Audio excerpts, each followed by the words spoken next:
अस्सलामुअलैकुम स्टूडेंट्स, मैं मोहम्मद आमर मुनीर और आप देख रहे हैं मेरा यूट्यूब चैनल जहां पर मैं वीडियोस अपलोड करता हूं। अगर आप मैथ का नॉलेज हासिल करना चाहते हैं और अपने पेपरों की तैयारी अच्छी करना चाहते हैं तो मेरा चैनल आपके लिए बहुत ही हेल्पफुल है। तो स्टूडेंट्स, मेरी कोशिश है कि आपको क्वेश्चन ईजी मेथड से करवाए जाएँ ताकि आपके लिए आसानी हो और आप अपने पेपरों की तैयारी अच्छी कर सकें और इम्तिहान में कामयाब हो सकें। तो स्टूडेंट्स, मैंने आज के लेक्चर के नोट्स का PDF बनाकर लिंक डिस्क्रिप्शन में डाल दिया है, तो अगर आपको ज़रूरत हो तो PDF डाउनलोड कर सकते हैं। स्टूडेंट्स, आज हम एक्सरसाइज 2.4 स्टार्ट करते हैं। 2.4 में हमें लॉगरिथम के लॉ इस्तेमाल करने होंगे। तो लॉ ऑफ लॉगरिथम क्या है, मैं पहले आपको लॉ ऑफ लॉगरिथम बता देता हूं, तो इसके फौरन बाद हम एक्सरसाइज स्टार्ट करते हैं। तो लॉ ऑफ लॉगरिथम होते हैं कि लॉग के अंदर अगर दो रकमें मल्टीप्लाई हो रही हो, ये देखो x और y मल्टीप्लाई हो रहा है, तो हमने क्या करना है, दोनों को अलग-अलग कर देना है। log x और log y दोनों को अलग-अलग कर देंगे, दरमियान में प्लस लगा देंगे। जब मल्टीप्लाई हो तो प्लस लगा देंगे। इसी तरह दूसरा लॉ है, x और y देखो डिवाइड हो रहे हैं, तो हम क्या करेंगे, दोनों को अलग-अलग करेंगे। log x log y दोनों को अलग-अलग कर दिया, माइनस लगा देंगे। जब डिवाइड हो तो माइनस लगाएंगे, अगर मल्टीप्लाई हो तो प्लस लगाएंगे। अगर इनके साथ इसकी बेस दी हो, फर्ज करो कि इसके साथ इसकी बेस b है, तो हम इनके साथ ही b लगा देंगे बेस। अगर लगी हो तो लगा देंगे, ना लगी हो तो ना लगाएंगे। इसी तरह इसके साथ भी अगर बेस लगी हो लॉग के साथ तो इधर भी वही लगा देंगे। इसी तरह तीसरा लॉ है अगर लॉग में कोई पावर आ जाए, किसी रकम की पावर हो, तो आपने क्या करना है कि जो पावर है ना, पावर को बाहर ले आना है। n पावर है, n को ऐसे बाहर ले आएंगे, तो ये देखो n बाहर आ गई, log x उसी तरह। अगर इसकी भी बेस हो, b बेस है, तो इसके साथ ही बेस लगा देंगे। ये हो गया हमारा तीसरा लॉ। चौथा लॉ क्या है, वो कह रहे हैं कि अगर एक बेस दी हो और उसके साथ log का नंबर दिया हो, दो रकमें हो, तो हम इसको डिवाइड करके लिख सकते हैं। log ऊपर वाली रकम डिवाइड log नीचे वाली रकम बेस। इसी तरह लिख देंगे log x और log b। इसके साथ अगर आपने कोई इनकी बेस लगानी हो तो कोई फर्जी नंबर लगा सकते हैं, a फर्ज कर लिया तो ये बेस हो। तो अगर आप नहीं लगाना चाहते, नो प्रॉब्लम। तो ये है हमारे लॉज ऑफ लॉगरिथम। तो चलिए अब स्टार्ट करते हैं एक्सरसाइज 2.4 का क्वेश्चन नंबर 1। क्वेश्चन नंबर 1 में कहा है without using calculator evaluate the following. हमें पार्ट 1 दिया है, हमने बगैर कैलकुलेटर को यूज किए इसकी वैल्यू फाइंड करनी है। log 2 18 है, हम 18 की फैक्टराइजेशन करते हैं। ये हो जाएगी 18 2 9 18 3 3 9 3 1 3। ये आ गया हमारा 2 मल्टीप्लाई 3 की पावर 2। 3 दो बार आया तो 3 की पावर 2 लगा दी, और 2 इसी तरह ही माइनस log 2 9 की फैक्टराइजेशन करते हैं। 9 की फैक्टराइजेशन करें तो 3 दो बार आता है, तो ये होता है 3 की पावर 2। तो आप देख रहे हैं कि log के अंदर दो रकमें मल्टीप्लाई हो रही हैं। अगर log के अंदर दो रकमें मल्टीप्लाई हो रही हो तो ये पहला लॉ इस्तेमाल करते हैं। log के अंदर दो रकमें मल्टीप्लाई हो रही हो, लिखेंगे log पहली रकम प्लस लगा के log दूसरी रकम। तो ये हम लिखेंगे log पहली रकम प्लस log दूसरी रकम 3 इंटू 2। पहली रकम हमारी 2 है, दूसरी रकम 3 इंटू 2 है, और ये माइनस log 2 3 की पावर 2 हमने वैसे लिख दिया। अब ये देखो log की बेस भी वही है और log की वैल्यू भी वही है। अगर बेस भी वही हो और log की वैल्यू भी वही हो तो हमेशा 1 के बराबर होता है। ये लॉ नंबर 4 है, इसमें हम वैल्यू पुट करके देख लेते हैं कि अगर log 2 और log 2, तो ऊपर वाला अगर लगाएं log ऊपर वाली रकम ओवर log नीचे वाली रकम, तो ये log 2 कट गया तो 1 के बराबर है, तो हमने इसलिए लिख दिया 1। और ये है log के ऊपर जो भी पावर हो तो पावर बाहर आ जाती है। तीसरा लॉ है कि देखो log के ऊपर जो भी पावर हो पावर को बाहर ले आएंगे, तो ये n log x। इसी तरह देखो पावर 2 बाहर आ जाएगी log 3। माइनस इसकी भी पावर है, इसकी पावर भी बाहर आ जाएगी, log 2 इंटू 3। तो आप देख रहे हैं कि ये 2 log 2 इंटू 3 और ये भी log 2 इंटू 3, ये वैल्यू एक जैसी है, एक प्लस की एक माइनस की है, तो ये कट जाती हैं। तो हमारा रह गया ये 1 है हमारा पार्ट 1 का आंसर। आप इसको ऐसे भी कर सकते हैं। पार्ट नंबर 2 करते हैं। इसको भी हमने बगैर कैलकुलेटर यूज किए इसका भी आंसर निकालना है। तो आप देख रहे हैं log 2, इसकी फैक्टराइजेशन करेंगे 64 की। 64 की फैक्टराइजेशन होगी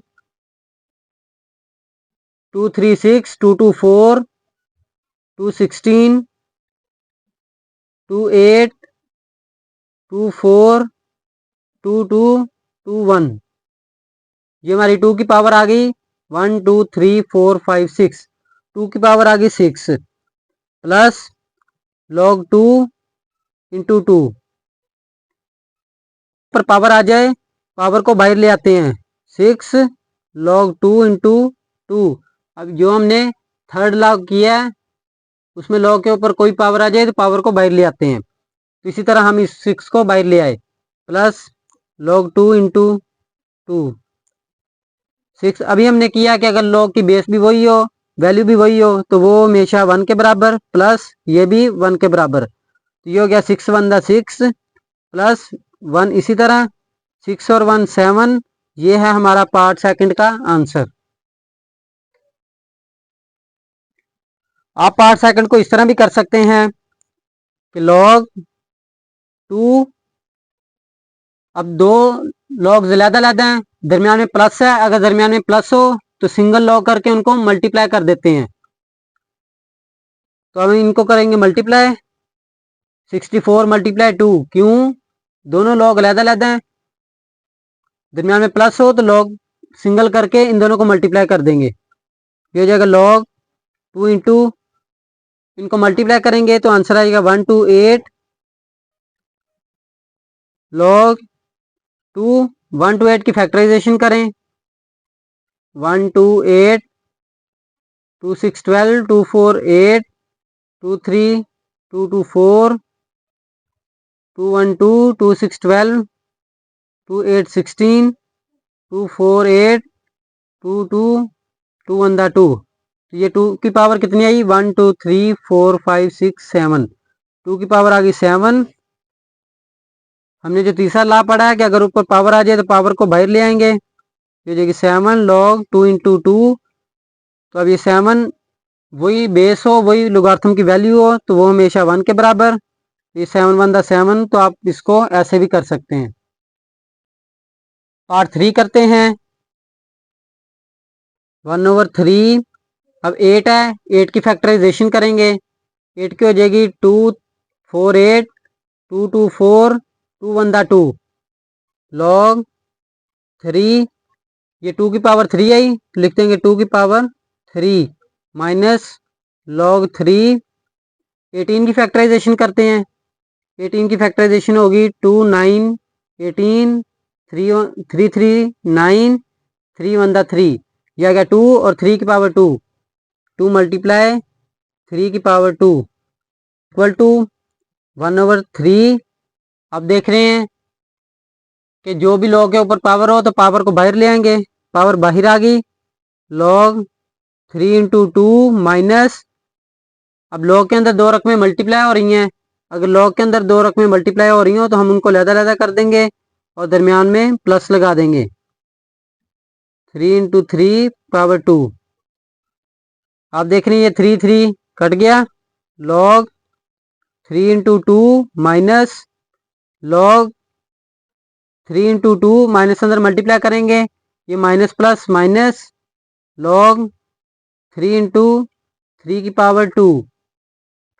आप देख रहे हैं कि log 3 इंटू 2 है, ये प्लस का है और ये माइनस का है। जिसके साथ कोई लामत ना हो प्लस की होती है, तो ये प्लस का और ये माइनस का कट गया इक्वल टू माइनस। अब ये देखो पावर है, log के ऊपर जो भी पावर हो पावर बाहर आ जाती है। log 3 इंटू 3 -2 log वही बेस है, वही लोगारिथम की वैल्यू है, अगर वो एक जैसी हो तो 1 के बराबर। -2 × 2 -2 आ गया, तो ये है हमारा आंसर। स्टूडेंट्स, मैं आपको काफ़ी मेथड से इसलिए करवा रहा हूँ ताकि आपको जो आसान लगे आप वो कर सकें। अगर आपको बोरिंग महसूस हो रही हो तो आप मुझे कमेंट कर सकते हैं, मैं इनमें से जो इजी हो सिर्फ आपको एक मेथड ही करवा दूंगा। तो पार्ट नंबर 4 है, पार्ट नंबर 4 करते हैं। ये भी हमने बगैर कैलकुलेटर यूज़ किए इसकी वैल्यू फाइंड करनी है। ये है log 2 प्लस log 25 की फैक्टराइजेशन करेंगे। 5 5 25, 5 1 5, ये हो गया 5 की पावर 2 log 2 प्लस, आप देख रहे हैं कि जो पावर हो पावर को बाहर ले आते हैं log से, log 5। इन दोनों में से 2 कॉमन आ रहा है, हम कॉमन ले लेंगे, ये हो जाएगा log 2 प्लस log 5। ये 2 ऐसे लिख देंगे। अब देखें कि log 2 प्लस log 2 लहदा रकमें हैं, दरमियान में प्लस है, तो अब हम इनको इकट्ठा लिखेंगे। अगर दरमियान में प्लस हो सिंगल लॉग करके दोनों को मल्टीप्लाई कर देंगे, 2 × 5। ये कौन सा हमारा, ये पहला लॉ हमने लगाया, लोगारिथम का पहला लॉ है कि अगर दो लॉग अलग-अलग हों उनकी वैल्यू दरमियान में प्लस हो तो उनको हम मल्टीप्लाई कर देते हैं। ये जगह 2 log 2 5 10, जिसके साथ लॉग की बेस ना लगी हो उसकी वो 10 होती है। 2 अब वही बेस है, वही लोगारिथम की वैल्यू है, तो ये हमेशा होती है 1 के बराबर। तो ये 2 × 2, तो ये है हमारा। पार्ट नंबर 5 करते हैं। 1/3 log 4 64 की फैक्टराइजेशन करते हैं। ये जगह 4 4 1 4, 4 6 24, 4 4 16, 4 1 4। ये 4 कितनी बार आया, 3 बार। 4 की पावर लगा देंगे 3 प्लस 2 log 5 25 की फैक्टराइजेशन करते हैं। 25 की फैक्टराइजेशन होती है 5 5 25, 5 1 5, 5 कितनी बार आया, 2 बार। 5 की पावर लगा देंगे 2 1/3। अब log के ऊपर जो भी पावर हो पावर को ले आते हैं बाहर, ये जगह 3 log 4 × 4 प्लस 2, यहाँ पे भी पावर है तो पावर log से बाहर आ जाएगी, log 5 × 5। अब ये 3 से कट गया, ये रह गया log 4 × 4 प्लस ये हो जाएगा 2 2 4 log 5 × 5। यहाँ पे देखें कि log की बेस भी वही है, लोगारिथम की वैल्यू भी वही है, तो ये हमेशा 1 के बराबर। प्लस 4, ये भी log की वैल्यू भी वही और बेस भी वही, तो ये भी 1 के बराबर। ये जगह 1 प्लस 4 1 4, 1 और 4 5। ये है हमारा पार्ट 5 का आंसर। पार्ट नंबर 6 करते हैं। ये है log 3। अब दो हमें log दिए हैं, उनके अंदर ये वैल्यू है, दरमियान में प्लस है, हम इसको सिंगल log में लिखेंगे। तो एक log लगा के अगर दरमियान में प्लस हो रहा हो तो हम उन दोनों वैल्यू को मल्टीप्लाई कर देते हैं। 12 × 0.25, ये जगह log 3। 12 को इससे मल्टीप्लाई करेंगे कैलकुलेटर से तो हमारा आंसर आएगा 3। देख रहे हैं कि log की बेस भी वही है, लोगारिथम की वैल्यू भी वही है, अगर दोनों वैल्यूज एक जैसी हो तो वो हमेशा 1 के बराबर। तो ये है हमारा पार्ट 6 का आंसर। स्टूडेंट्स, मैंने प्लेलिस्ट को बिल्कुल टॉपिक वाइज अरेंज कर रखा है, तो अगर आपका कोई लेक्चर मिस हो या आपको कोई लेक्चर ना मिल रहा हो, 9th क्लास का आप जो भी चैप्टर निकालना चाहते हैं तो प्लेलिस्ट में जाके आप ढूंढ सकते हैं। अगर आपको कोई लेक्चर समझ ना आ रहा हो तो आप कमेंट बॉक्स में मैसेज कर सकते हैं। तो स्टूडेंट्स, ये था हमारा आज का लेक्चर, तो मिलते हैं नेक्स्ट लेक्चर में, तब तक के लिए अल्लाह हाफिज।